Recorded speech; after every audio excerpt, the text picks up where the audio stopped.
Ngokukhethekile nangentokozo ngikhuluma nawe kuyona ingosi yamaphupho. Igama kuPastor Ningi, wherever you are, ngiyathemba uyaphila nanokuthi uNkulunkulu sakuvakashele, uNkulunkulu uhamba nawe indlela yonke. Kuwona wonke umuntu olandela i-channel, uNkulunkulu enibusise ingane zakwethu, evulele iminyango yempumelelo.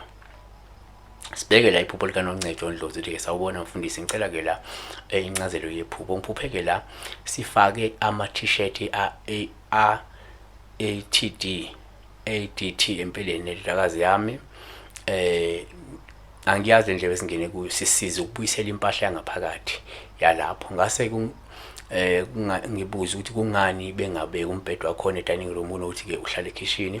Ngase ngibona namabhuno ebheke thina siqoke lama t-shirt eswacile.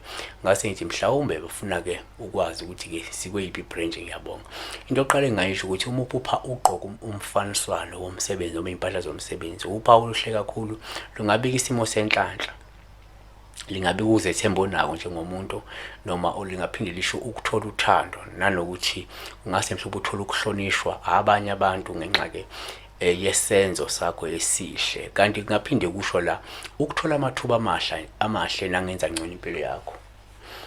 Kanti futhi uma uphupha uhlelembisa, ifenisha, lolu phawu olusho inqubo yokulungisa amaphutha esikhathi esendlule.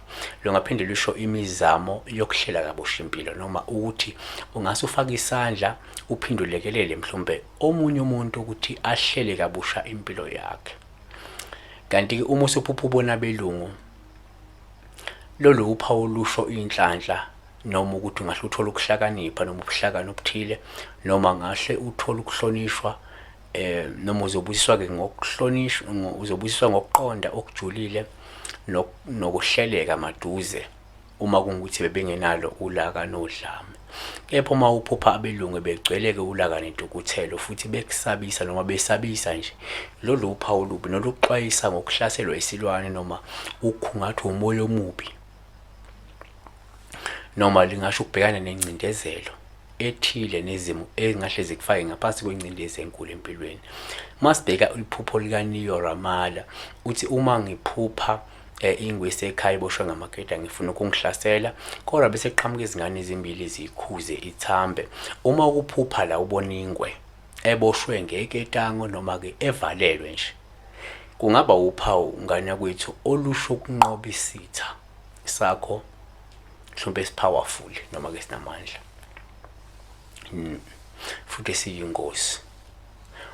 Kanti uma uphupha ingwe ifuna ukukuhlasela kepha besikhuzwa izingane ithobe, uphawu ngasho ubunzima obuzayo kepha obungeke baba nawo umphumela omubi, noma ngaphinde kusho imizamo emibi yesitha sakho ezofekela noma ngeke iphumelele ngenxa yosizo lwabantu obathathela phansi.